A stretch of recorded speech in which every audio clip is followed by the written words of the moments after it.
Los reguladores clásicos, ¿no? Reguladores rápidos y reguladores lentos. ¿Qué quiere decir regulador rápido? Que al toque nomás una respuesta violenta. Reguladores rápidos tenemos los vasoreceptores y los quimiorreceptores.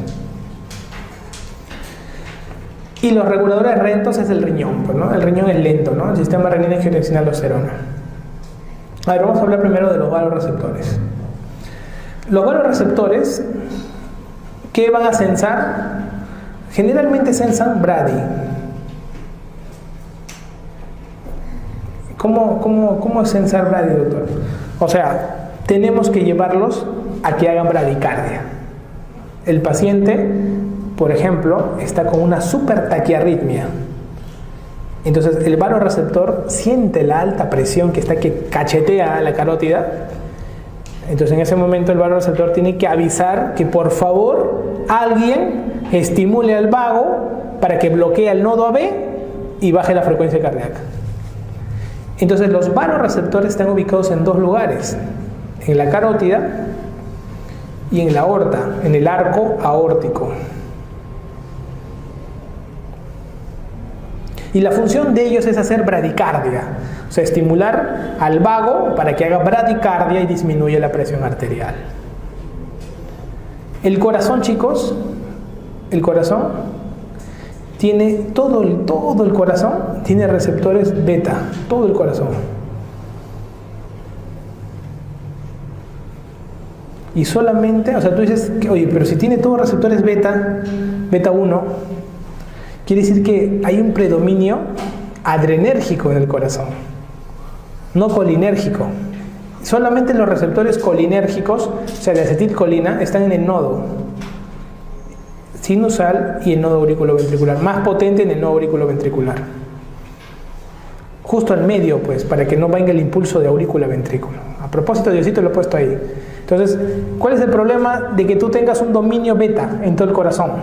O sea, si tú buscas en el ventrículo tú no hay receptor colinérgico. Por eso es que no puedes frenar el ventrículo. Solo te queda frenar al nodo, nada más, para que el impulso baje y el ventrículo no se excite. Entonces, el corazón tiende a tener, ¿a qué cosa? A la excitabilidad, porque tiene receptores beta en todo el cuerpo. Solamente en el nodo tiene colinérgico. Cuando tú te enamoras, entonces bradicardia y taquicardia. Claro, ¿no? Raro, ¿no? Cuidado con los bradis. Entonces, normalmente tu tendencia es cualquier cosa te va a hacer taquicardia, porque tienes receptores betas. Entonces solamente han dejado guardados los receptores colinérgicos para situaciones especiales donde necesitemos frenar el corazón. Y ahí usamos los receptores, los vasoreceptores. Y los quimiorreceptores son al revés. Los quimiorreceptores sensan la disminución de oxígeno, o sea, no sensan presión, sino algo químico. ¿Y su respuesta cuál es? Si baja la cantidad de oxígeno, estimular el corazón para que venga más oxígeno, ¿no? Que se mueva más la sangre. Entonces su respuesta será taquicárdica para aumento de la presión. ¿Ok? Han preguntado acerca del reflejo vagal. Mira, ahí está el cuadrito, ¿eh? Han preguntado acerca del reflejo vagal. En el reflejo vagal, ¿por qué el vago le decimos reflejo vago-vagal? Porque el vago tiene fibras aferentes y tiene fibras eferentes. O sea, de un mismo nervio hay fibras que van y que vienen. Por eso le llaman vago-vagal. El tema del vago es que cuando se estimula va a comenzar a tener una serie de cascadas donde al final lo que predomina es que va a haber hipotensión, va a haber bradicardia, náuseas, incluso todos los esfínteres se relajan. Entonces eso es lo que predomina a nivel del reflejo vagal. ¿Ok? Entonces estos son los reguladores, digamos, tanto varo y químicos. El regulador del sistema renina-angiotensina-aldosterona, eso lo vemos un poquito más en nefro, pero es un regulador basado en la creación de la angiotensina 2, ¿no? Que ya hay una diapo dedicada a ella, lo vamos a dejar ahí. Entonces, los receptores, te pueden preguntar de otra manera, ¿no? Receptores de alta presión y receptores de baja presión. Doctor, yo he visto que los de alta presión son los vario y los quimioreceptores. Ellos están considerados como alta presión. Pero hay unos receptores de baja presión. Esos están en la aurícula y la arteria pulmonar. ¿Y qué segregan los receptores de baja presión? El péptido natriurético atrial. El péptido natriurético atrial es considerado una respuesta por un receptor de baja presión que está en cavidades de baja presión, cavidades derechas. Aurícula y arteria pulmonar son cavidades derechas. Doctor, respecto a todos estos cambios que van a haber, me van a permitir saber una distribución del flujo orgánico. Así es. Doctor, ¿cuál es el órgano que recibe más sangre de todo el cuerpo? Los riñones. Los riñones. Por eso se dice que los riñones son los grandes sacrificados en el shock. Cuando hay un estado de shock, el riñón se sacrifica rápido, porque es uno que tiene alto volumen, vive con alto volumen de sangre. Y tú le bajas el volumen, al toque sufre, pues, porque vive con mucho volumen. Entonces, al toque puede hacerte una insuficiencia renal aguda. Y de todos los órganos, ¿cuál es el que consume más oxígeno? El cerebro. No puede estar con más de 5 minutos sin recibir oxígeno. El cerebro. ¿Ok? Entonces, es diferente al órgano que más sufre por oxígeno y al órgano que más sufre por volumen, ¿no? Para tenerlo en cuenta. Y esto ha sido preguntado también. A nivel del endotelio, ¿qué nos llevamos? Y ha venido pregunta del endotelio, ¿ah? Hablar de endotelio ha venido, sobre todo, el ciclo del óxido nítrico. Ha venido el ciclo del óxido nítrico, hay que tenerlo en cuenta. A nivel del endotelio, se dice que el endotelio es la célula, es, digamos, el órgano, así le dicen, el órgano más abundante del cuerpo humano es el endotelio. Pero nadie lo considera un órgano, ¿no? No lo tratan como un órgano. Pero es fundamental porque es el que hace los cambios más brutales a nivel hemodinámico. El endotelio siempre está en una intrincada. Digamos, el dilema que tiene es un dilema de amor. El endotelio siempre está en un dilema de amor. ¿Cómo es eso? Siempre o bien me voy por aquí con endotelina y tromboxano, o bien me voy por aquí con prostaciclina y óxido nítrico. La prostaciclina y el óxido nítrico dominan la vasodilatación, en cambio las endotelinas y los tromboxanos dominan la vasoconstricción. Entonces, si se dan cuenta, tanto la prostaglandina como el óxido nítrico son buena gente, porque parece que todo está correcto, pero en cambio con endotelinas o tromboxanos todo está mal y hay daño permanente. Los efectos del óxido nítrico son bien conocidos y son varios y los usamos en la medicina, incluso esto como nebulización con óxido nítrico. Tenemos efectos antiinflamatorios en el óxido nítrico.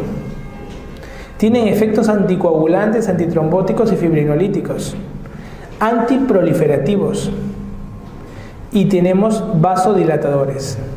En pacientes con hipertensión pulmonar que van a ser sometidas a cirugía cardíaca, nosotros le damos nebulización con óxido nítrico para disminuir la hipertensión pulmonar y que el corazón no claudique después de la cirugía. O si se ha operado, lo hacemos después. O sea, hay nebulizaciones con óxido nítrico. Entonces, hay una tendencia del óxido nítrico a ser una gran persona, ¿no? O sea, que te ayude en todo, ¿no? Entonces, el óxido nítrico en su formación viene de la célula endotelial.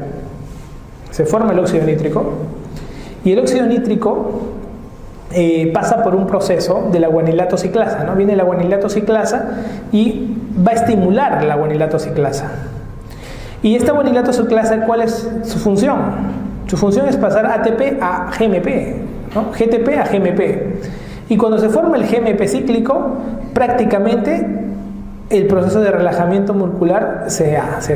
Entonces, la pregunta que te podrían hacer son dos preguntas, ¿no? La primera es, ¿el óxido nítrico estimula a 1, guanilato ciclasa, y permite el aumento de GMP cíclico?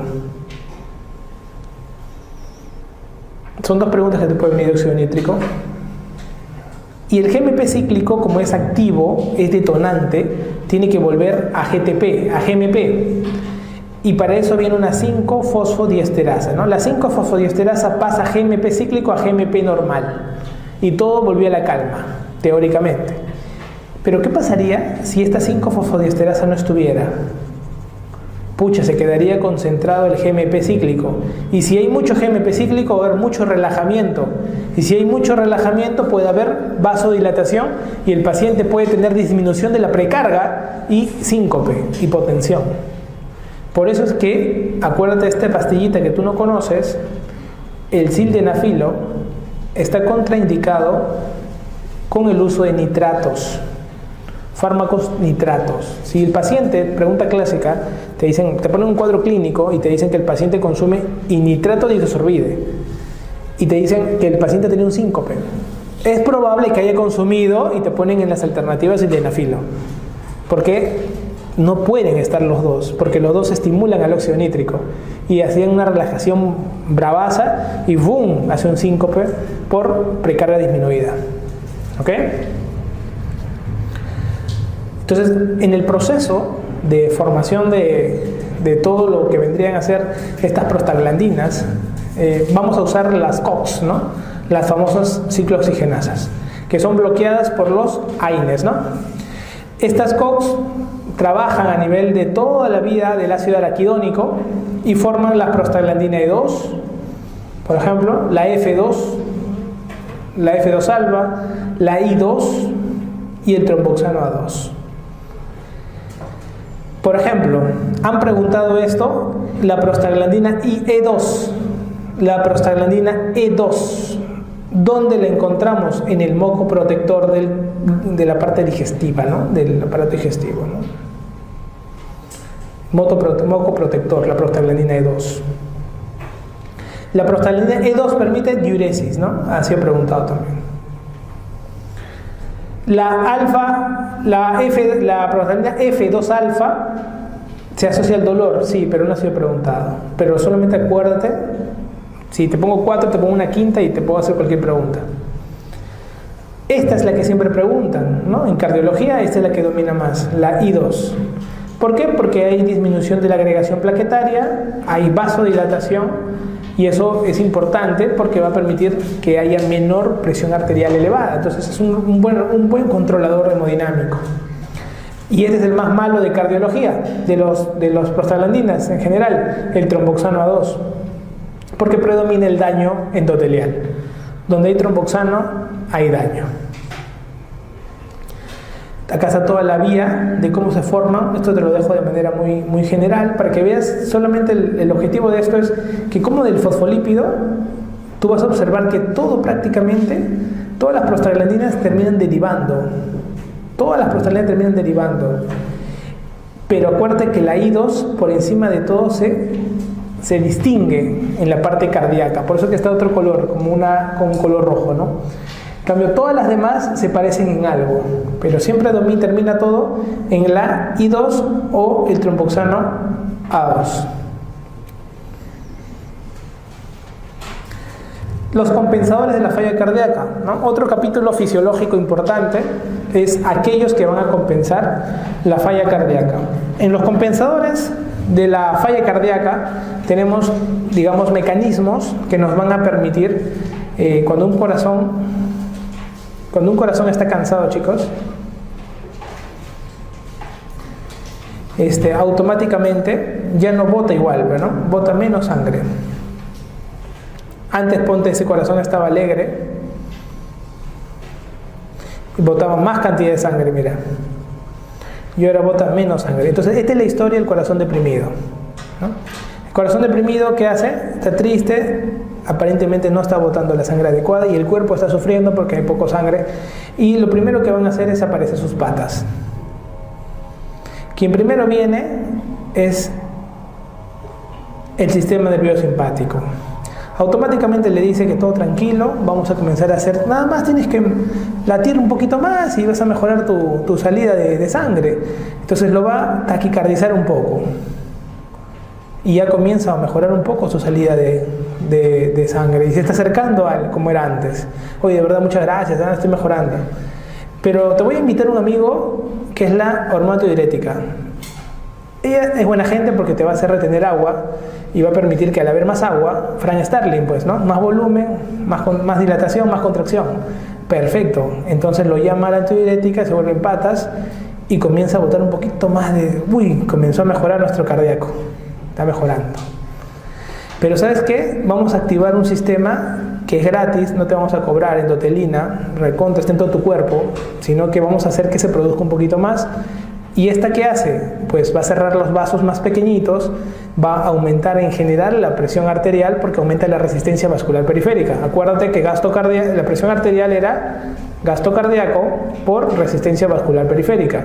Ya mejoré con antidiurética esto, ¿por qué? Porque aumenté volumen sanguíneo, y ya mejoré con sistema nervioso porque aumenté frecuencia cardíaca. Ahora vamos a mejorar esto, vamos a potenciar esto con la endotelina. Perfecto, se pasaron y comienza a mejorar aún más. Pero como yo no quiero que te vayas a quedar así, te voy a traer algo que te asegure a largo plazo, ¿no? Un proceso muy bueno que es, activamos el riñón, le decimos al riñón que comienza a producir más angiotensina 2 y todo es perfecto porque vamos a estimular un montón la resistencia vascular periférica. La verdad es que ustedes son unos amigos espectaculares, le dicen. Y comienza el corazón así. El tema es que el corazón firma el contrato y no le dijeron que comenzó, desde cada día que se activan los 4, comienzan a tener un día de vida menos. Pero él no sabía. Y nuevamente se da cuenta que parecía bonito y comenzó a acabarse de nuevo. Y comenzó a reducirse. Y le dijo a sus amigos, disculpen, pero ya no estoy votando igual que antes, no sé qué ha pasado. Bueno, es hora de morir. Entonces, esos amigos no eran amigos, eran los compensadores de la falla cardíaca. Por lo tanto, nosotros como cardiólogos, como cirujanos, tenemos que aprender a mirar a los compensadores de la falla cardíaca. Entonces tenemos que aprender a bloquearlos, y por eso que el corazón, cuando está triste, en su primera vez triste, antes que sus patas vengan, nosotros tenemos que agarrarlo y decirles, mira, por si acaso, primero te voy a sacar el agua en exceso porque tenías mucha agua, en verdad, y no te dabas cuenta, y le das un diurético. Y el diurético le calma la disnea al paciente que está congestivo. Le quita el agua, el pulmón se siente más con una mejor transferencia de oxígeno capilar y comienza a sentirse pleno, ¿no? Entonces, luego de ello hay que proteger al corazón de los enemigos porque van a aparecer aquí, ¿no? ¿Cómo lo bloqueo al sistema simpático? Con beta bloqueantes, pues, ¿no? Le bloqueo con beta bloqueantes, ¿no? Así de sencillo. ¿Y cómo bloqueo al sistema renina-angiotensina? Con YECAS. O sea, la base al inicio es YECAS y beta bloqueantes. Y las otras, siempre estas dos, van a desaparecer inmediatamente. Ven el YECA y uy, se corren. En cambio, el YECA está trabajando sobre el sistema simpático y el beta bloqueante, sobre el sistema simpático, y el YECA sobre el sistema renina-angiotensina aldosterona. Entonces, ya con eso tú tienes una compensación de la falla cardíaca. Ahora, y por eso que estos son los fármacos que te acuerdas que te dije, que son los que permiten sobrevivir más al paciente, ¿no? Controlan la poscarga, controlan la frecuencia cardíaca. ¿Qué han preguntado? Mira, han preguntado esto, ¿ah? Tengo amarillo, ojo, ¿ah? Tengo amarillo. Efecto deleterio de la angiotensina 2. O sea, al final, quien termina haciendo daño, ¿quién vino al final del cuento? No vino la angiotensina 2, ya yo te voy a dar sostenibilidad, todavía te dijo, ¿no? Entonces, ella fue la que terminó dañándolo, ¿no? Entonces, todo esto hace la angiotensina 2, todo esto. Pero hay algo que de todo lo que hace, ¿no? Vasoconstricción anormal, activación del sistema neurosimpático, aldosterona aumentada, vasopresina, aumento de endotelina, aumento de posibilidad de trombosis, agregación plaquetaria, producción de superóxido, o sea, te hace todo, es una desgraciada. Pero hay algo que hace y que es la que termina dando pronóstico. Hace remodelación miocárdica. ¿Qué cosa es remodelación miocárdica? Remodelación miocárdica es la suma de 3 cosas. Primero, que el miocito se hipertrofia. Segundo, que aumente el músculo liso vascular. Y tercero, aumento del colágeno. Con esas 3 cosas hablamos de remodelación. ¿Cuál es la consecuencia de estas cosas? Que el músculo crece, el corazón, el músculo miocito crece y ¡pum!, se rompe y se fibrosa esa zona. Entonces esa zona ya no es así, contráctil, sino es como un cartón que no se mueve, porque es fibrosis que ha quedado ahí. Eso es remodelación. ¿En qué hay fármacos que eviten la remodelación? Por supuesto. ¿Cuál? La espironolactona. La espironolactona evita la remodelación. Entonces te das cuenta, mira, beta bloqueante, YECA, espironolactona, ¿no? La mnemotecnia, el BIE, ¿no? La espironolactona evita la remodelación. Entonces, ¿pero la espironolactona se usa desde el inicio? No, se usa cuando la fracción de eyección es menor de 35%. Ahora vamos a ver qué es la fracción de eyección también. Perfecto. Doctor, ¿y por qué me has dejado esto aquí? No entiendo este cuadrito. Me has puesto angiotensinógeno. ¿Qué cosa es eso? Hay que memorizar. Mira, no es porque sea malo, ¿ya? Pero a veces la CONAREM se pasa. Entonces, te han preguntado ¿cuántos aminoácidos tiene la angiotensina 2?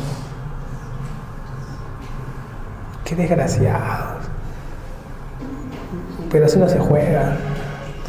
Te han preguntado ¿cuántos aminoácidos tiene la angiotensina 2? Entonces, el angiotensinógeno, ¿dónde se forma? En el hígado, ¿no?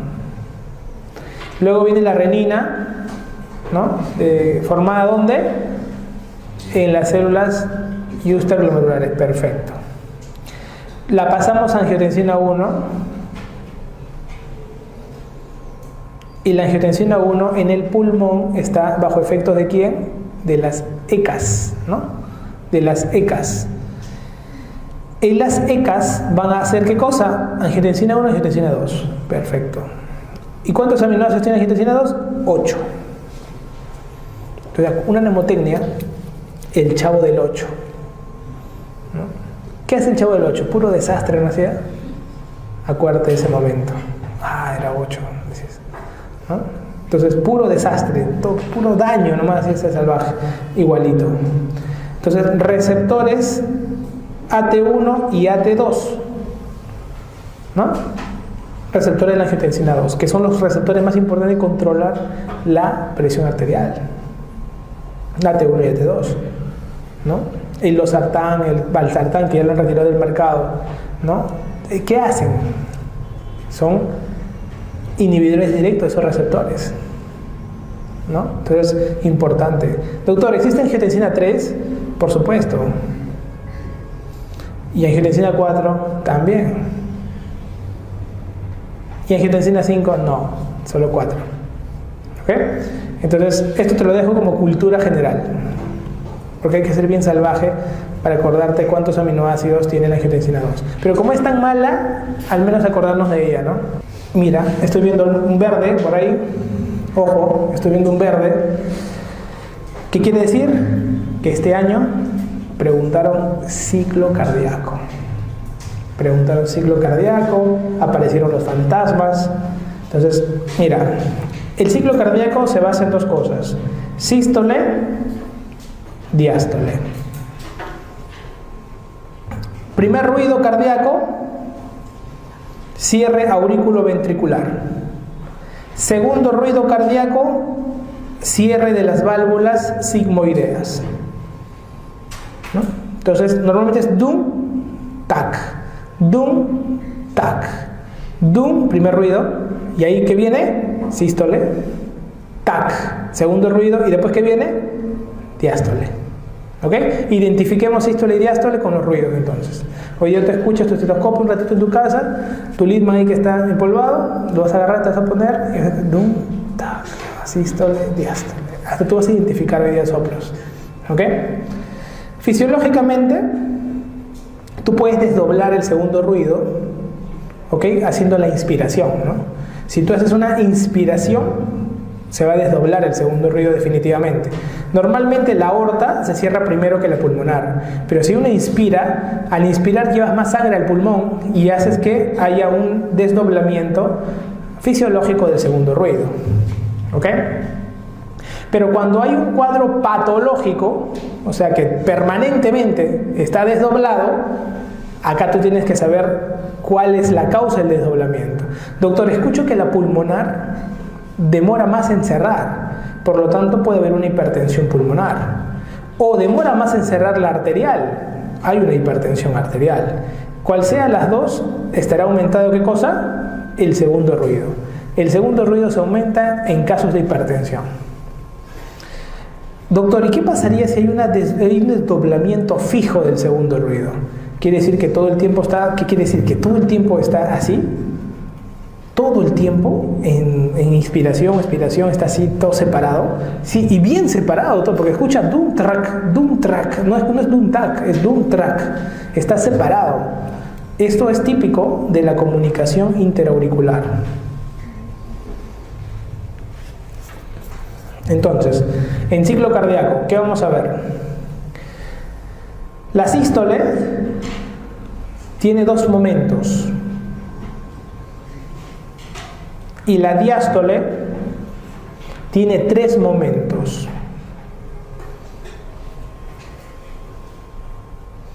El primer momento de ambas, tanto de sístole como de diástole, tiene la palabra isovolumétrica. Por ejemplo, en sístole hablaremos de la contracción isovolumétrica. Contracción isovolumétrica. Y en diástole, el primer momento será relajación isovolumétrica.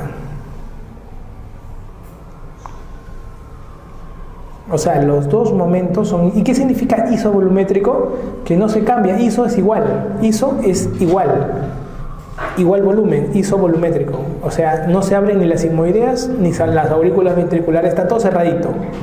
Perfecto, doctor. Entonces, todo está cerradito, se mantiene. Sí, son isovolumétricos.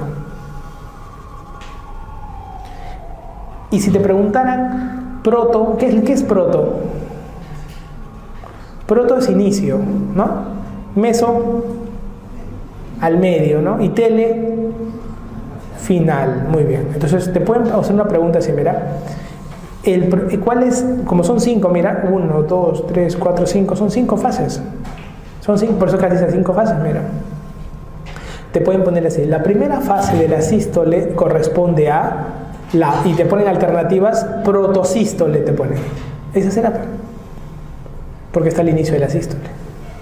¿Sí? Si te preguntan, la primera fase de la diástole está en la protodiástole. Va, bacán. Entonces, esta es contracción isovolumétrica. La segunda fase, ya, pues lógicamente estás en sístole, tiene que contraerse, ¿no? Entonces, eyección. Eyección.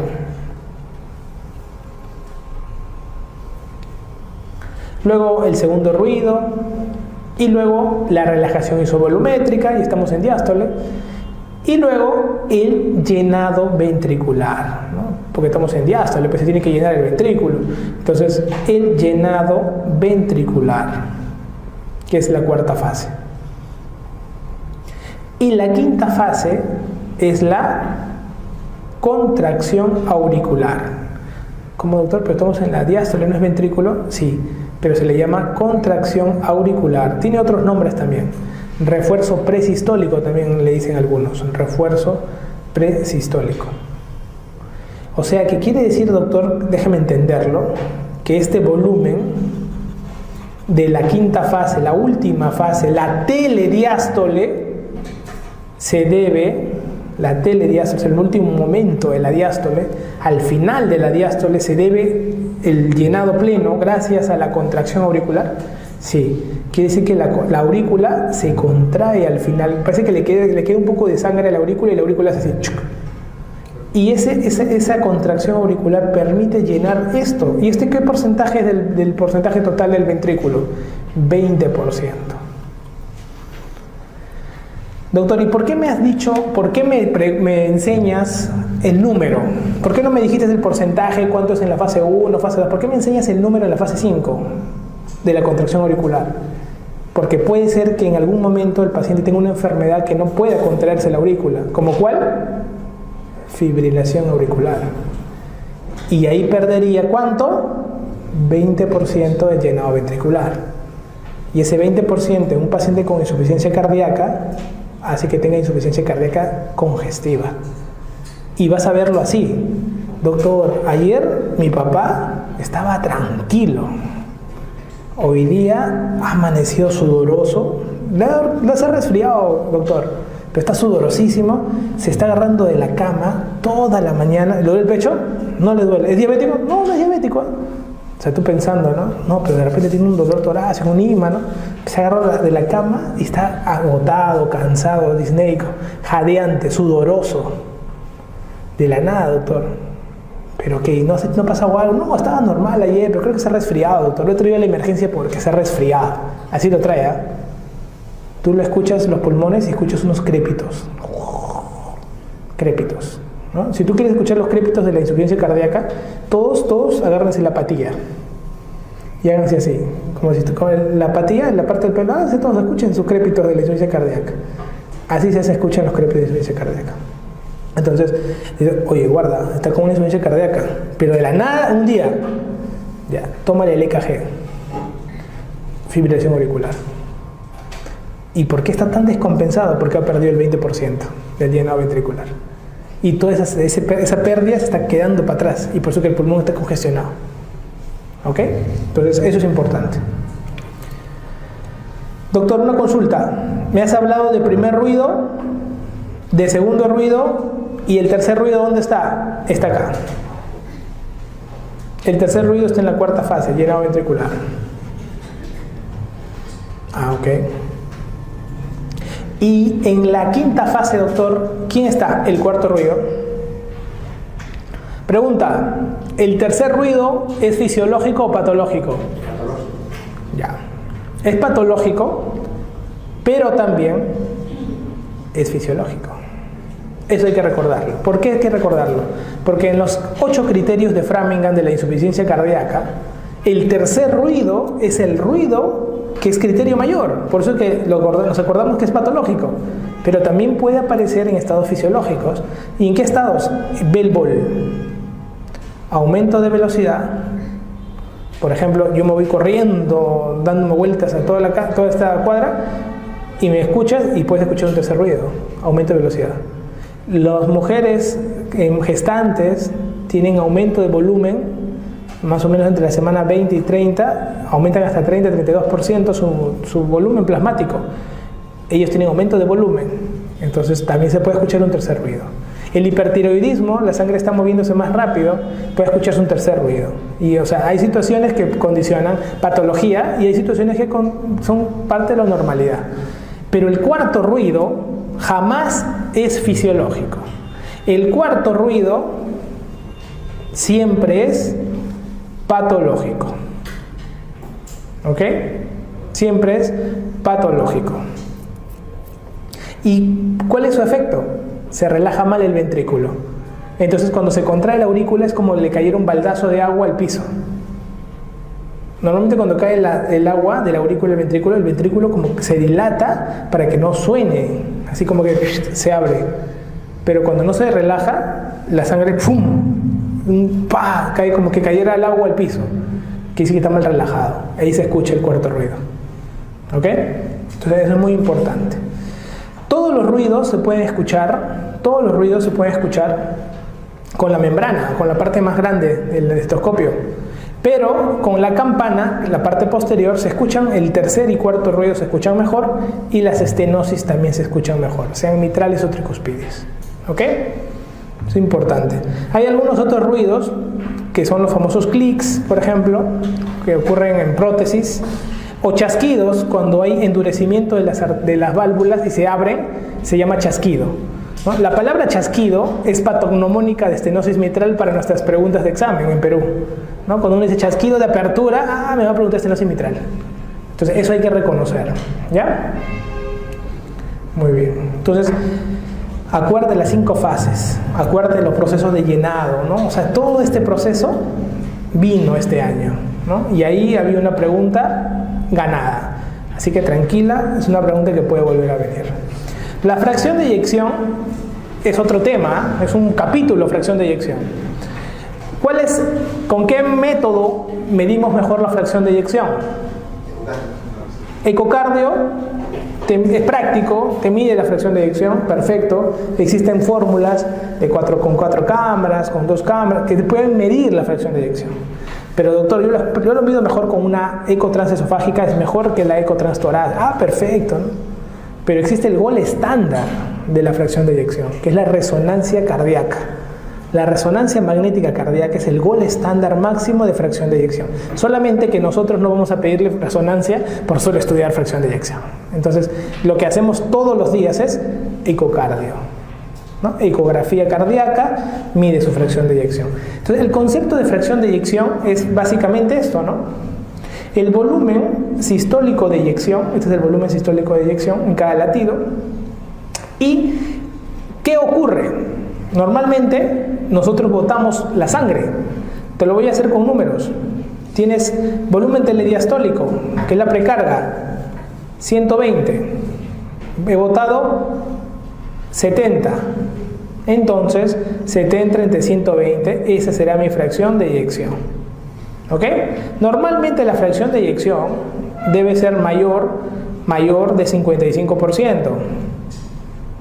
Cuando es menor de 55%, decimos que el paciente tiene un estado de insuficiencia cardíaca.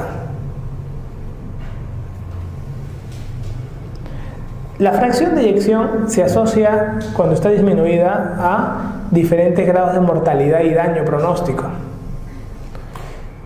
Ustedes, por ejemplo, chicos, han escuchado hablar acerca de la insuficiencia cardíaca derecha e izquierda, ¿no es cierto? Han escuchado hablar acerca de la insuficiencia cardíaca izquierda-derecha y también la sistólica y diastólica, ¿no? Pero cuando uno está evaluando al paciente en el día a día, uno no presenta al paciente, doctor, buenas tardes, este es un paciente con insuficiencia cardíaca izquierda, ¿ok? Una insuficiencia cardíaca izquierda de tipo sistólico. No se dice así. ¿Por qué? Porque en el hospital, de 100 pacientes con insuficiencia cardíaca, 90 son sistólicas y 10 son diastólicas. Entonces, si tú me dices diastólica, esto es como que estás redundando. ¿Ok? De 100 pacientes que tienen insuficiencia cardíaca derecha o izquierda, 90 tienen insuficiencia cardíaca izquierda. Y 10 serán, pues, insuficiencia cardíaca propiamente dicha derecha, ¿no? Entonces, te das cuenta que redundarías si dijeras insuficiencia cardíaca izquierda o insuficiencia cardíaca sistólica, ¿no? Es redundar. Entonces, evitando esto, todo el mundo sobreentiende que estamos hablando de sistólica y estamos hablando de izquierda, ¿no? Y en estas, pues, son las que la fracción de eyección va cayendo, ¿no? Por eso que uno asocia la disminución de la fracción de eyección a una evolución de la insuficiencia cardíaca, ¿no es cierto? Bacán. Pero ¿qué ocurre cuando la fracción de eyección va cayendo?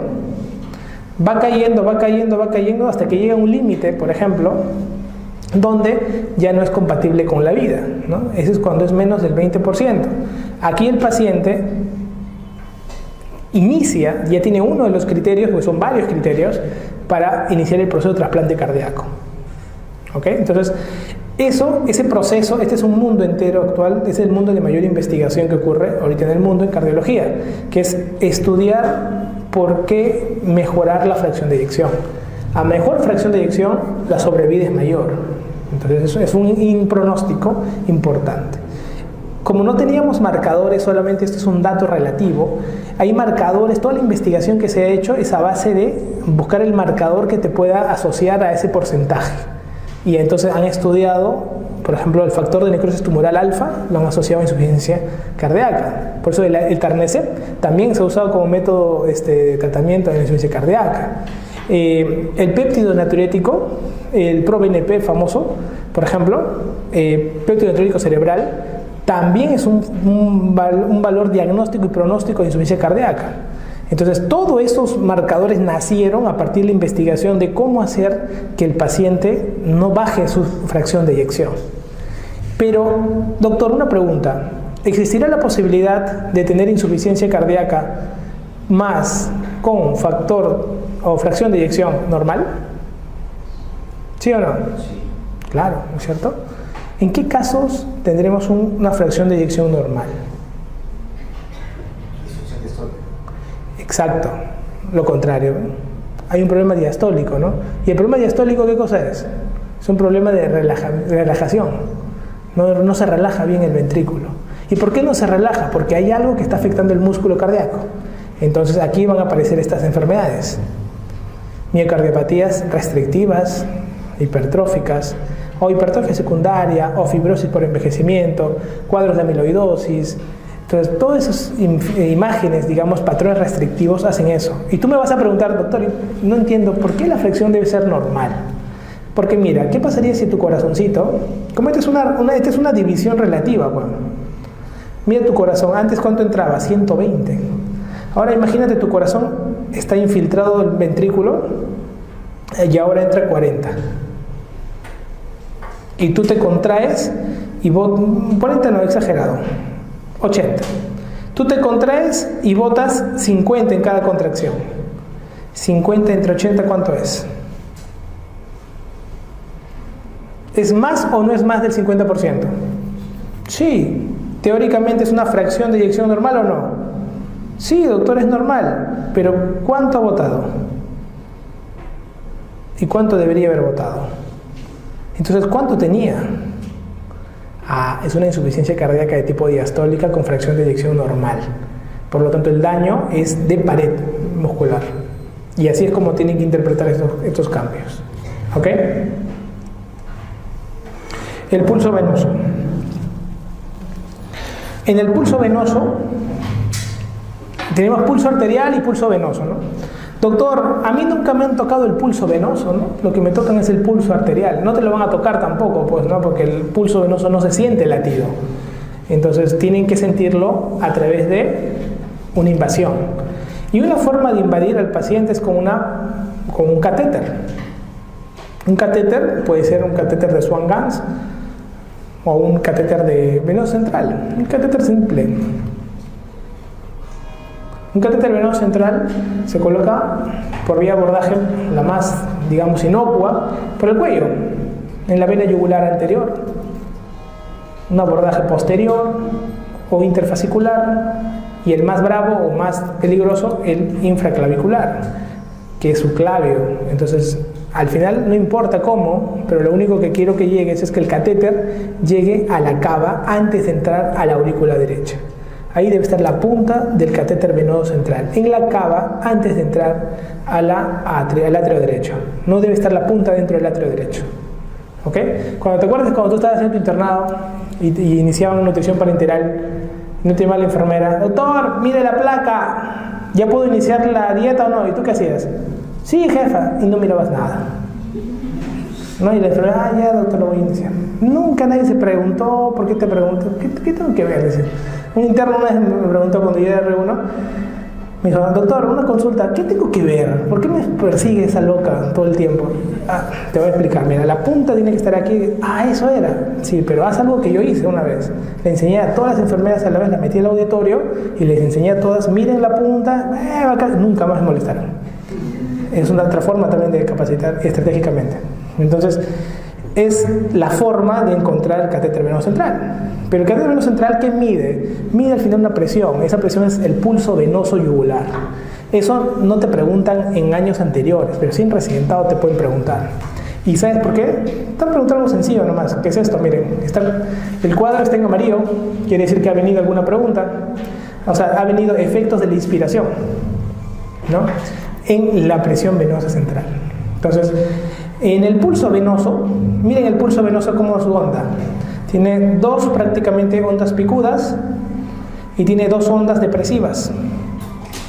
Cada onda tiene un significado. ¿Ok? Por ejemplo, la onda A es contracción auricular. ¿No? Se contrae la aurícula y ¡fum! Se forma la onda A.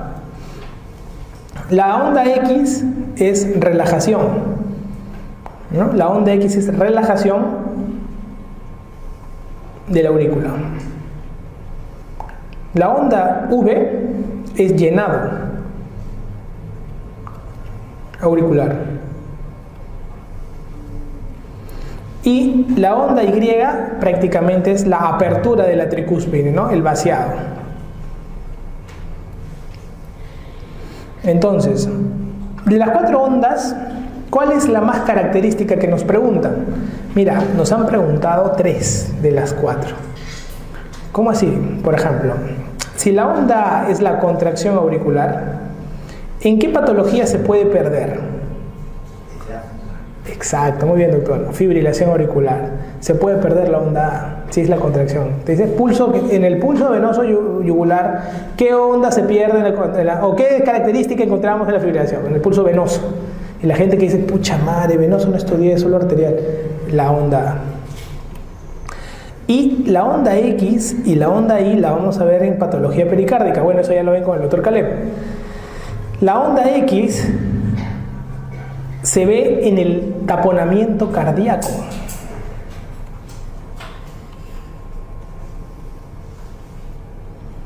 Y la onda I en la pericarditis constrictiva.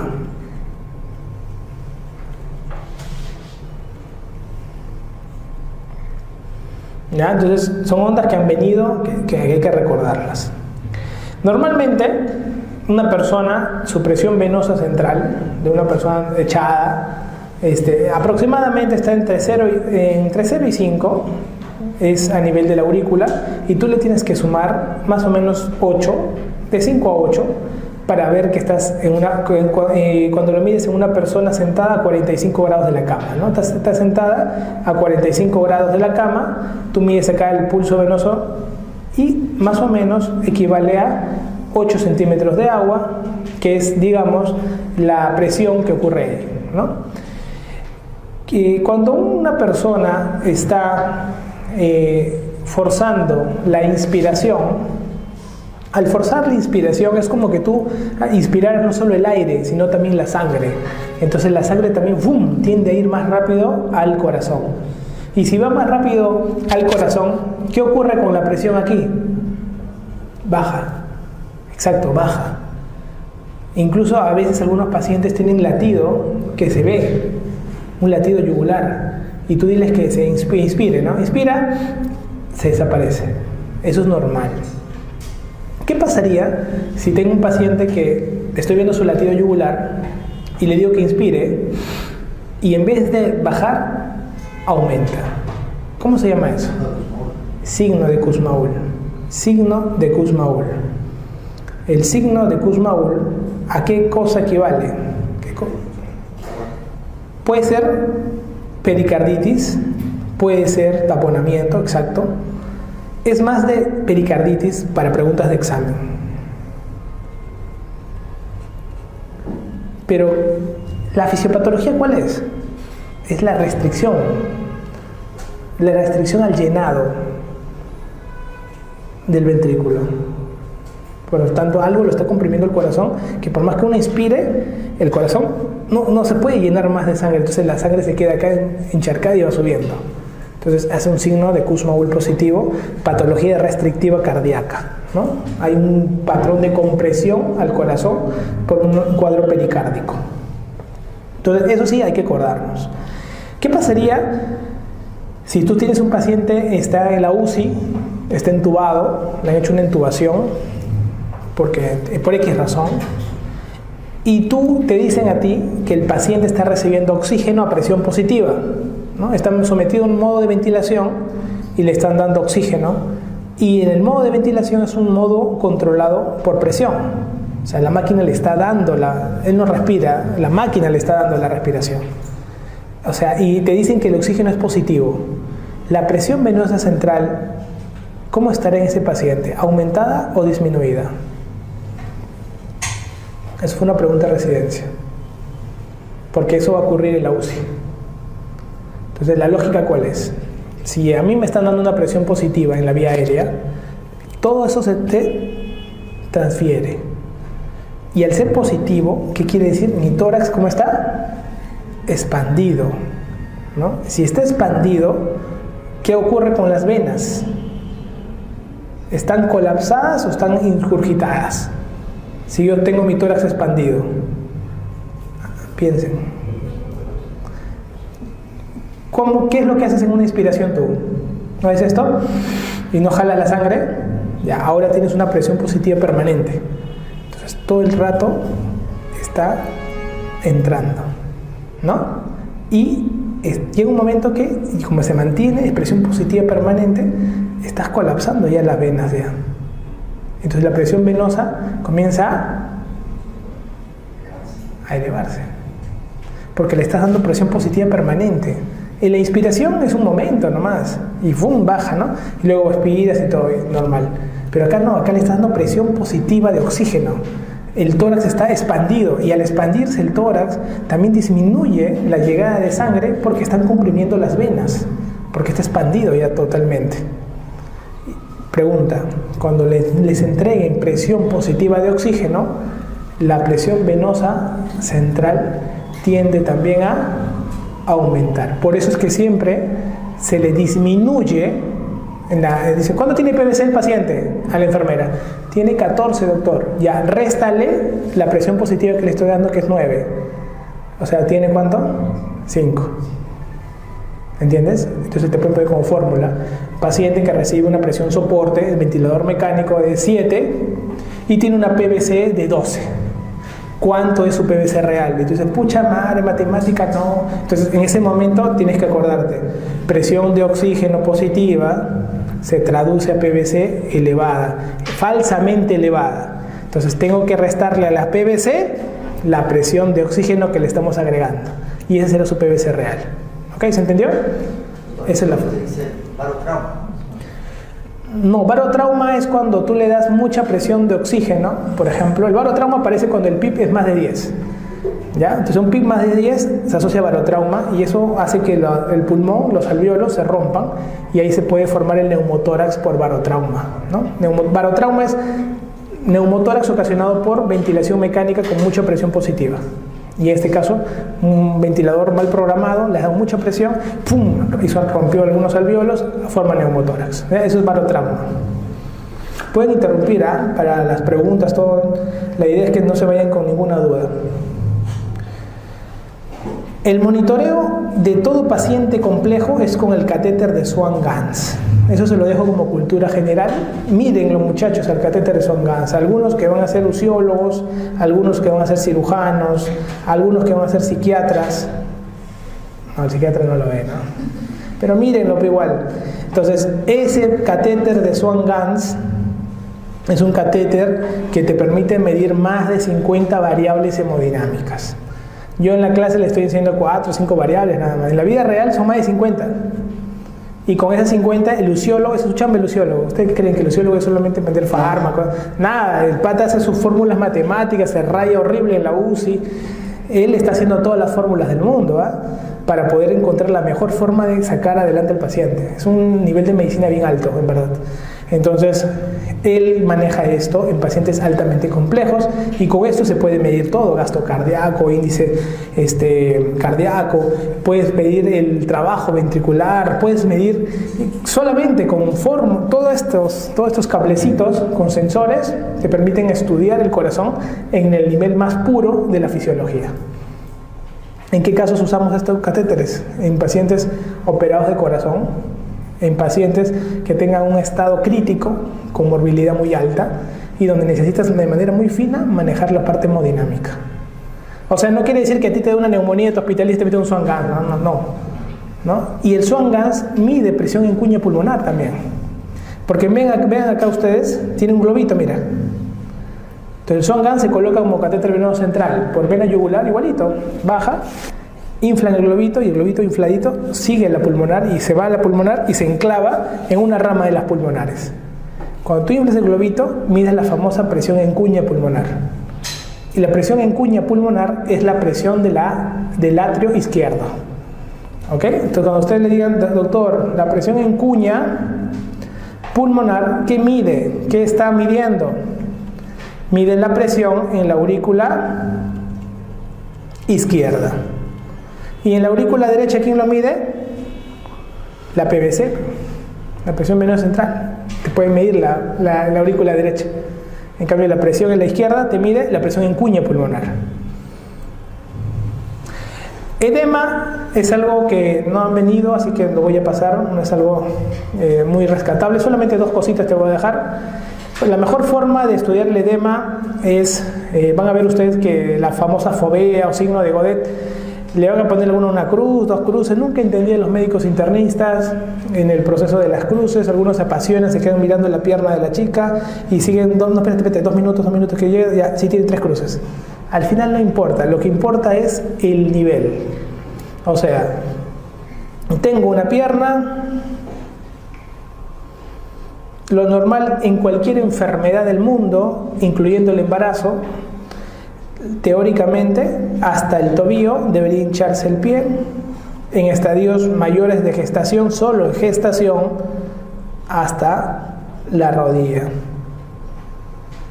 Solo en gestación hasta la rodilla. Y en todo lo demás, insuficiencia venosa, que el zapato no te cae, que soy yo de peso, tienes linfedema, un trauma, hasta el tobillo. Doctor, mi primo tiene edema en la pierna. ¿Es normal? No le vas a preguntar, está gestando, te estoy diciendo su primo. No es normal, bro. Ahí nace el estudio del edema. No es porque te quedas presionando el dedo 2 horas, no. Porque la señora puede tener una enfermedad, pues, ¿no? Entonces, pero tú el nivel sí es. La importancia por nivel, porque esto es gravitacional. ¿Ok? Y cuando estudias el edema, lógicamente, la causa más frecuente es insuficiencia cardíaca, síndrome nefrótico, insuficiencia renal. Insuficiencia cardíaca es la causa de edema la causa de edema, digamos, de patología sistémica más frecuente, ¿no? De patología sistémica más frecuente. Y si hablamos de patología local, la insuficiencia venosa crónica, ¿no? A mi consultorio vienen todos esos pacientes de varices, pues. Y dice, doctor, disculpe, tengo varices. Y viene una señora de 85 años con edema hasta las rodillas, con varices, y le digo, hacemos un estetoscopio, escucho, con crépitos. ¿Es varices o no? No, ¿qué cosa es? Insuficiencia cardíaca. Luego viene una chica, alumna de la academia, una vez vino y dijo, doctor, 30 años, dijo, tengo insuficiencia cardíaca. Comenzamos a ocultar, no había nada. Y le había acompañado a su mamá. Señora, levántese la falda. ¡Fum! Tremendos cordones de varices. Dijo, probablemente ya tenga insuficiencia venosa porque es un cuadro genético familiar. Ecografía Doppler, hágate tu insuficiencia venosa. Entonces, tienes que por la edad, por las características, el edema gana. Nunca gana el edema por ser un edematólogo. Tú no eres edematólogo. Tú tienes que estudiar el edema en un contexto. Mi contexto siempre va a ser a la cabeza insuficiencia cardíaca o insuficiencia venosa, que es la famosa varices que ustedes hablan, es el estadio 2 de la insuficiencia venosa, que tiene 7 estadios, del 0 al 6. Entonces, será insuficiencia venosa. Doctor, y cuando hablamos de mixedema, es algo muy particular. El exedema es una infiltración que da la imagen de un edema, pero es una infiltración pretibial. El linfedema es cuando hay una obstrucción a nivel linfática y va a haber un aumento de volumen unilateral o bilateral blando, no doloroso. El edema venoso es bilateral generalmente. Doctor, y si es unilateral, es trombosis venosa. Y si no es trombosis venosa, es bilateral. Y el paciente tiende a tener cambios de pigmentación en la piel, sobre todo a nivel del tobillo interno, si quiere ser más específico. El nefrótico hace un edema blando, pero no solamente en los pies, también las manos y los párpados. Y se levanta, si una pregunta dice, se levantó con los ojos hinchados, nefrótico. ¿Ok? Es muy particular. El nefrítico se le puede hinchar también los ojos, pero en él no domina tanto el edema, el miedo. En él la hipertensión. En él domina la hipertensión arterial, lo que más le llama la atención. Es chibolo de 18 años con hipertensión. Nefrítico. Anda, hazte un examen de orina. No, doctor, pero un doctor me ha dicho que me tengo que hacer un angiotem renal. Angiotem. Anda un examen de orina un sol. Ahí está. Nefrítico. Y comienzas el estudio. O sea, tienes que orientar tu diagnóstico de acuerdo al paciente. Cirrótico. No solo tiene edemas. Levántale el polo. También tiene ascitis. Y verdosa. Y también va a tener estigmas a nivel de la zona del ombligo, varicoso de hipertensión portal. Entonces, el edema, nuevamente les digo, no se estudia desde la base del edema, sino desde la base del contexto que gira en torno al edema. ¿Ok? Eso es muy importante. El pulso, ¿no? Hay profesionales del pulso. Yo me acuerdo de mi serum, cuando cuando estuve, había un doctor que firmaba, me acuerdo que se llamaba Jacinto López, decía doctor Jacinto López, y abajo ponía huesero y especialista en pulso. Te lo juro, yo le tengo la foto, lo subí en Facebook todavía. Nunca en mi vida había escuchado esa especialidad. Huesero y especialista en pulso. El pata te diagnosticaba el hipertiroidismo, así se vendía a todo el mundo. Yo le diagnostiqué cuando los ojos se le iban a salir a la señora. Él que estaba diagnosticando, ¿qué tipo de pulso era? ¿Cuál es el pulso del hipertiroidismo? Acá todavía te lo pongo grandazo para que te soplen. El pulso Zeller. Característico. Ahí va. Entonces él decía, yo le diagnosticaba, si yo tenía un pulsazo, y antes que se le salga el pulso, yo le dije que tenía los ojos, se le iban a salir después. Tenía un Graves, ¿no? Entonces esa es un poquito la idea, ¿no? El pulso Tardus Parvus es el pulso más preguntado en la historia, ¿no? ¿Por qué? Porque siempre lo preguntan en el contexto de una estenosis aórtica, pues, ¿no? Una estenosis aórtica. El pulso bisferiens y el dícroto, la gente se confunde mucho. El bisferiens es que tiene 2 picos en sístole y 1 en diástole. Y el dícroto tiene un pico en cada estado, en sístole y en diástole. Es la única diferencia, por eso quizás te lo coloco. Y el pulso alternante es que primero tiene un pulso fuerte y después un pulso chiquito, un pulso fuerte, un chiquito, un fuerte, un chiquito. Eso se ve en la insuficiencia cardíaca. ¿Ok? Hay una miocardiopatía dilatada, ahí se ve. Y el pulso estrella, bandera, que cuando aparece llama la atención, es el pulso paradójico, ¿no? Pulso paradójico. Se la ha encontrado en diferentes escenarios el pulso paradójico, pero nosotros lo podemos ver, por ejemplo, en taponamiento cardíaco. Lo podemos ver en taponamiento cardíaco. Puede haber en pericarditis constrictiva también. Pericarditis constrictiva. Enfermedades obstructivas respiratorias, el asma, enfermedades obstructivas respiratorias. Y en algunos casos puede haber en el neumotórax de tensión. Nemotecnia, tapón. ¿Ya? Taponamiento cardíaco, pericarditis constrictiva, patología obstructiva bronquial, asma, neumotórax de tensión. Nemotecnia, tapón, ¿no? Signo diagnóstico diferencial del pulso paradójico. Y el pulso paradójico generalmente se comprueba cuando la paciente inspira y la presión, en vez de subir, cae más de 10 milímetros de mercurio, la presión arterial sistólica. ¿Y por qué se da eso? Porque aparentemente algo está obstruyendo, y cuando uno inspira, ¿te acuerdas cómo se llama? ¿Te acuerdas cuando inspirabas no se llenaba tu ventrículo derecho? Entonces normalmente hace esto, está abombando y el ventrículo izquierdo no se distiende porque está obstruido por algo por fuera, entonces se llena de poca cantidad de sangre. Y por eso que disminuye la presión sistólica. ¿Entienden? Entonces, por eso es el pulso paradójico. En vez de aumentar la presión después de la inspiración, disminuye. ¿Ok?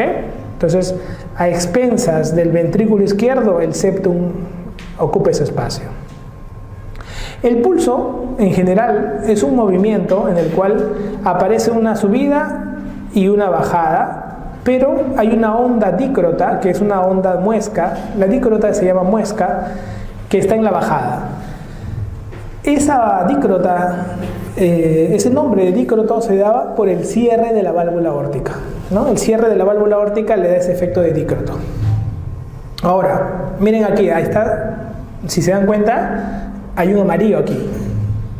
Han preguntado los pulsos, pero cómo se palpan. Pero son tan buenas gentes que no te preguntaron los músculos del pulso radial. Te lo han preguntado también, ¿eh? En anatomía van a ver ustedes los músculos que forman el canal del pulso radial, ¿no? Pero esta vez te preguntaron el pulso carotidio, dijeron, ¿no? ¿Dónde se palpa como referencia el pulso carotidio, ¿no? Entonces, anterior al esternocleidomastoideo. Tú de repente dices, oye, qué pregunta tan fácil, oye, ¿cómo se va a venir la reciente? ¿Eso sabes por qué te preguntaron? Porque cuando tú colocas un catéter venoso central, A veces vas a encontrar pacientes con cuellos anatómicos y a veces hay pacientes que no tienen ni cuello. Chamare, dice, ¿por qué no tiene cuello? No encuentro. Entonces, en ese momento, lo único que puedes palpar, y Dios te lo ha dejado, no es ni el pulso, es el esternocleidomastoideo. Entonces, lo tiras al paciente al otro lado, ¡fum! Comienzas, porque tienes una inserción importante, y lo tiras acá y comienzas a jugar, hasta que agarras el esternocleido. Tú sabes que adelante de eso está la carótida, y tú sabes que al costado y atrás está la vena, que ahí es donde tienes que entrar. Y a veces solamente, a veces no se ve, pues usted ve un video de YouTube, así, ve un video de catéter venoso central, te pone bacán las inserciones musculares, todo, ¿no? Claro, pues si un caquéctico le han colocado el CBC. Agarra un paciente de estos que vienen tremendos, no se puede. Entonces, esternocleido, para atrás, así, prácticamente es tu referencia para no darle a la carótida cuando estás colocando el catéter, pues. Para eso era. Entonces, se ve el pulso en la cara anterior del esternocleidomastoideo. ¿Ok? Después tenemos pulso braquial, pulso radial, femoral, popliteo, tibial posterior y pedio, ¿no? Hay que dominarlo, hay que saber que las cruces son 3, de 1, 2 y 3, ¿no? Doctor, ¿cuánto es 2 cruces un pulso? Tócate tú, pues. Ese es 2 cruces. Se supone que está sano. Tócalo al paciente, 2 cruces. Doctor, está más alto que mi pulso, 3 cruces. Está más bajo que mi pulso, 1 cruz. Doctor, más o menos escucho, no se pone más o menos. Es 1 o raya, pone, no siento, raya, punto. Pero yo cuando voy a evaluar a los pisos, se los digo porque yo los voy a encontrar a ustedes, me ponen más menos, otro matemático, o sea, le pone más menos menos 1. O sea, la mierda, ¿cómo vas a entrar ahí, pues? Entonces, ¿hay o no hay? ¿Ya? De Doppler. El mejor lugar para ver vasculatura, el dedo. Después ya el eco. ¿Ok? Entonces, acuérdense, esos son los pulsos que ustedes tienen que describir. Paciente con pie diabético, ¿no? Ya, estos. Paciente con embolia de miembro superior, mínimo, pues, ¿no? Y acá para que coloques tu catéter. Soplos. Respecto a soplos, ¿qué tenemos que hablar? ¿Cuántos de ustedes han escuchado un soplo en su vida? En la vida real, ¿ah? No mientan, ¿eh? En la vida real, ¿cuántos de ustedes han escuchado un soplo? Entonces, no, todos escucharon un wow. ¿Qué cosa era? No sé, doctor, de ahí le pedí su eco. Al final no importa, igual te le piden su eco mejor todavía, ¿no? Ahora, ¿no? Ahora es así, ¿no? Chévere, ¿no? Pero ponte en los años 80, ¿no? En los años 80 era mejor el que escuchaba mejor los soplos. Y el examen de medicina para pasar cardiología dice que era bravo, ¿no? O sea, tú pasabas ahí y a ver, te ponían, ¿qué es? Doctor, escucho un... Estenosis aórtica. No, doctor. Salta, jala, siguiente. Y así era, ¿no? Y después algunos más exigentes. Vete a los 70. Doctor, estenosis aórtica. Ya. Sí. Leve, moderado, severo. Así eran los 70. Vete a los 60. Escucha soplo. Una estenosis aórtica severa.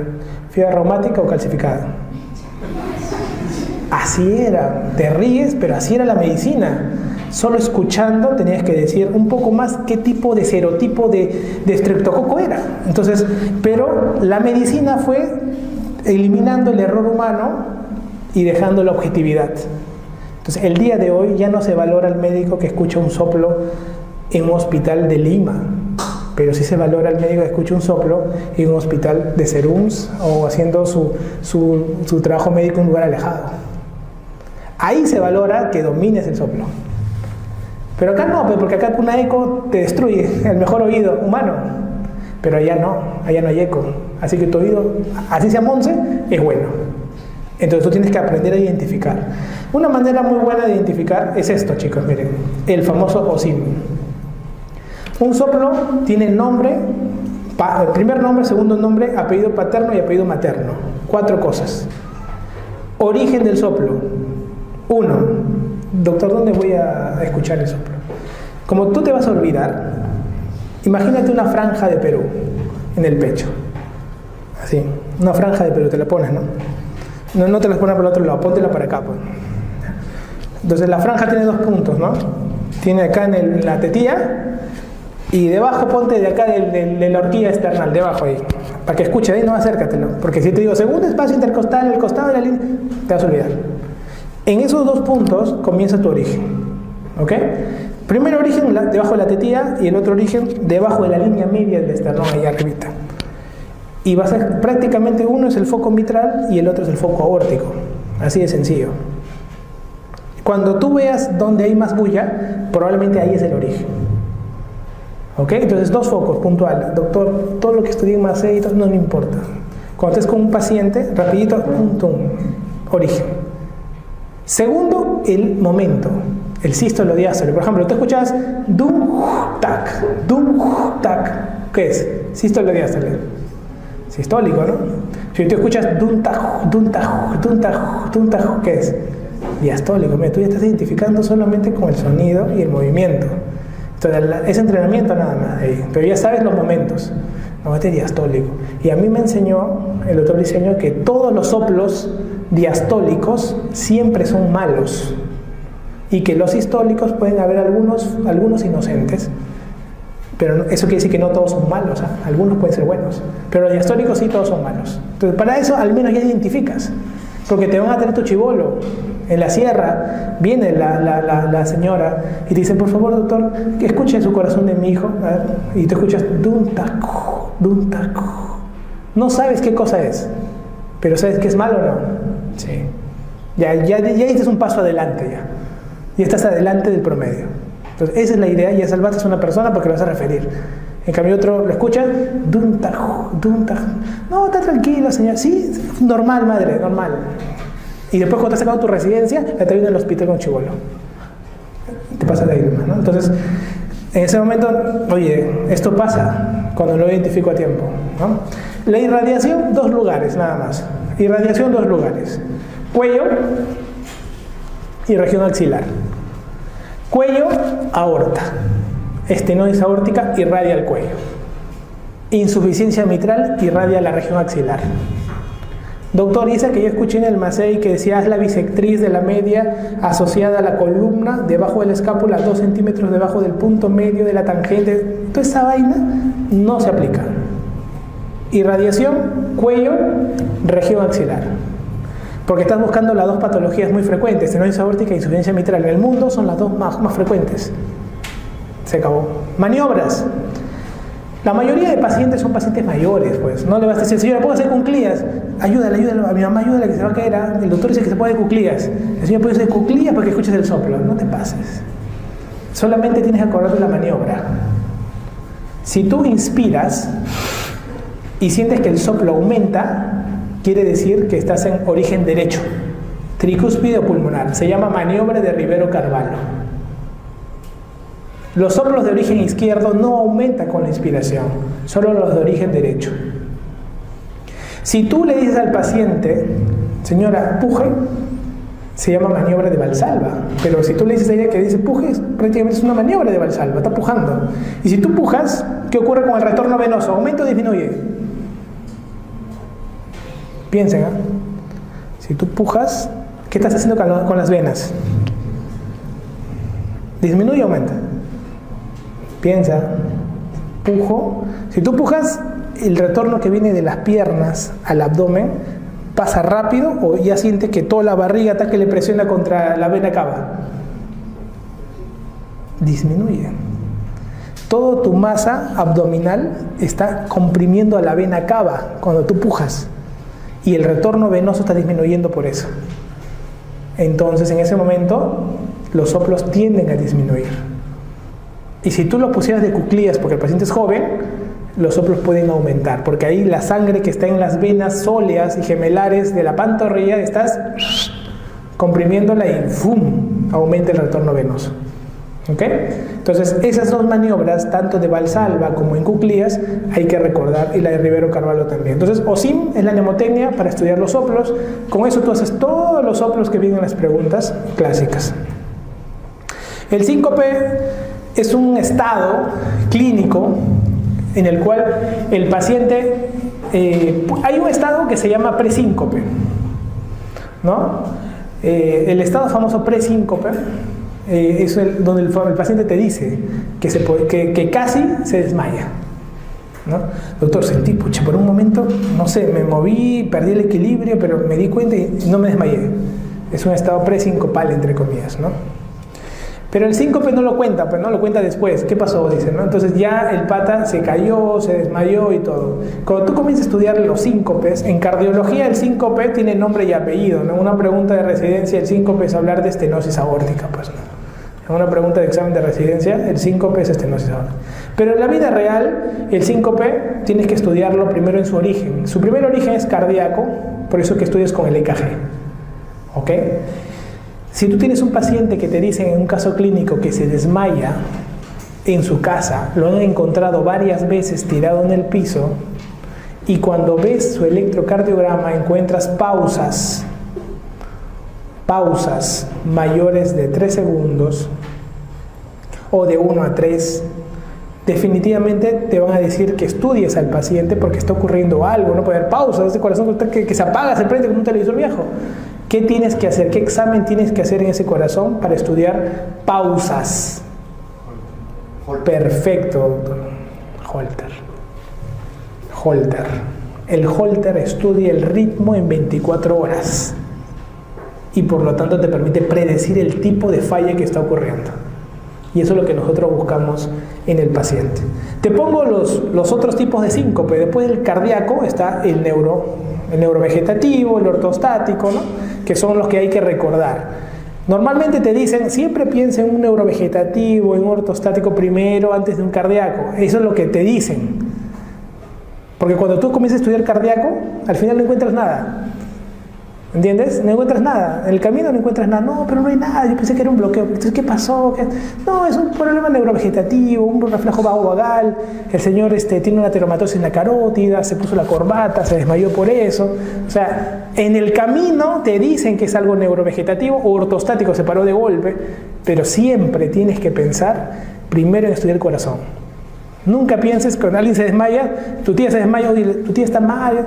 No, tranquila, es neurovegetativo, no pasa nada. No. O sea, es peor decir eso que de verdad estudiar el corazón. Y ahí es donde uno tiene que entrar a tallar estudio cardíaco. ¿Ok? Eso es muy importante. CHOC, ustedes llevan un curso que se llama UCI. Dentro de la academia ustedes hay un curso que se llama UCI, en el cual se estudian las patologías de alta complejidad. Ahí se estudia el CHOC en todos sus niveles. Por tema fisiopatológico que tiene que ver con el corazón, hay 2 CHOCs que nos importan dominar. Como este es un gráfico antiguo, una mnemotecnia antigua que yo lo hacía para acordarme. Primero, que el CHOC más frecuente es el hipovolémico.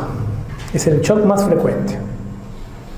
El CHOC que más vamos a encontrar asociado a la muerte, digamos, de origen cardíaco, es el shock cardiogénico, que tiene 2 orígenes. Tiene un origen obstructivo, o sea, de salida, y uno intrínseco, o sea, el propio músculo de por sí. Este año te preguntaron, shock, mira, está en verde, ¿eh? Un obstructivo te preguntaron, ¿no? Un shock de tipo obstructivo. Hicieron el caso clínico de un shock de tipo obstructivo. De por sí, el shock, aparte del hipovolémico y el cardíaco, tenemos el shock distributivo, ¿no? Que vendría a ser el más frecuente, el shock séptico. En orden de frecuencia, en lo que uno ve en el día a día, vemos shock hipovolémico, seguido por shock séptico y seguido por shock cardiogénico. ¿Ok? Las medidas de manejo van a depender de acuerdo al momento del shock. Doctor, está bacán, pero defíname shock. Shock es estas 3 cosas al final. Se resumen a estas 3. Hay hipotensión arterial, hay hipoperfusión tisular, pero asociado a una disfunción orgánica, ¿no? Hay 3 variables que van a estar metidas en el shock. Todos se van a dedicar a hacer shock hipovolémico cuando hacemos la parte de trauma, eso es en cirugía general, trauma, shock hipovolémico. El shock séptico, cuando se trabaja la parte de UCI, donde hablamos acerca del manejo del shock séptico y todas las pautas de manejo. Y el shock cardiogénico, que es el shock que prácticamente de falla de bomba, el cual el paciente, la causa más frecuente es infarto de miocardio, ¿no? ¿Cuál es la causa más frecuente de shock cardiogénico? Infarto de miocardio. Otros tipos de shock que pueden existir son los o en general los diversos, ya sean por un shock neurovegetativo asociado, está dentro del shock distributivos, los shocks anafilácticos está dentro de distributivos, los shocks que se hacen por intoxicación por barbitúricos, por ejemplo, en distributivos, los shocks asociados a endocrinopatías, también en distributivo, o sea, todo al final después es distributivo, ¿no? Con miras al examen, CONAREME considera 3 tipos de shock todo el tiempo en sus preguntas, ¿no? El shock cardiogénico, el hipovolémico y el distributivo. Y acá vamos a poner así, el séptico, como para que te acuerdes. ¿Ok? Este año vino el obstructivo, que es uno de los 2 tipos del cardiogénico, pero con miras a diferenciarlo, digamos, los 3 tipos de shock, te lo pongo acá. ¿Ok? Que es como actualmente lo manejamos. El shock más frecuente es el hipovolémico y se caracteriza definitivamente porque hay una disminución del retorno venoso. Y con eso ya diferenciaste con el cardiogénico. Solamente con PVC se diferenció del cardiogénico. ¿Ok? El shock distributivo es un shock donde va a haber la resistencia vascular disminuida. Y con eso ya se diferenció de los otros 2. Entonces necesitamos PVC y necesitamos resistencia vascular sistémica. Por lo tanto, vamos a encontrar nosotros que los shocks van a asociarse a 2 cosas entonces. A que me falta volumen, 1, y 2, que estoy vasodilatado. ¿Sí? Entonces las drogas van a ir en ese tratamiento, en ese orden. Un shock hipovolémico, vamos a comenzar el tratamiento de manejo de un shock hipovolémico con cloruro, ¿no? Cloruro, fluidoterapia, 20 cc por kilo en manejo de un shock hipovolémico. Y el shock cardiogénico y el shock distributivo no solamente están disminuidos en volumen, sino en realidad están disminuidos en bomba. Y en ellos hay que mejorar la presión arterial basada en bomba. En el cardiogénico y en el distributivo vamos a mejorar con vasopresores. En ambos la primera intención es usar noradrenalina. En ambos. ¿Ok? Una vez identificado el cuadro, noradrenalina. Doctor, una pregunta. ¿Cuál es la primera medida, otra palabra que le encanta CONAREME, cuál es la primera medida de manejo en el shock séptico? La primera medida es hidratar. Ah, ya. Y el fármaco que compensa y mejora la presión, noradrenalina, son vasopresor. ¿Cuál es la primera medida en un shock hipovolémico? Hidratar. ¿Y cuál es la primera medida en un shock cardiogénico? Es mejorarle la presión. Acuérdate que el gasto cardíaco, ¿qué cosa era? Resistencia vascular periférica la presión arterial, ¿qué cosa era? Gasto cardíaco por resistencia vascular periférica. Si está hipotenso el pata, y yo sé que el corazón está fallando, por eso tiene esto bajo, porque hay un shock cardiogénico, lo único que me queda, ¿qué cosa es? Mejorarle esto. Antes se ponía la dobutamina por encima de la noradrenalina. Ahora ya no. Ahora es primero noradrena. Y cuando la noradrenalina, que tiene dosis menores, medias y mayores, cuando está en dosis medias ya se le agrega dobutamina para que compense un poco el apoyo. Y así comienzas a trabajar. Más bien a quien se le ha dejado de lado en el manejo intensivo es a la dopamina. La dopamina ya quedó de lado, relegada. Antes lo usaban dopamina de inicio, no, ahora no. Pero tiene un efecto renal, la bajas dosis, ya no manejamos así. Iniciamos de frente con nora. La nora ha pasado a ser la vedette. Noradrenalina es la vedette. En cualquier centro que tú veas es la vedette.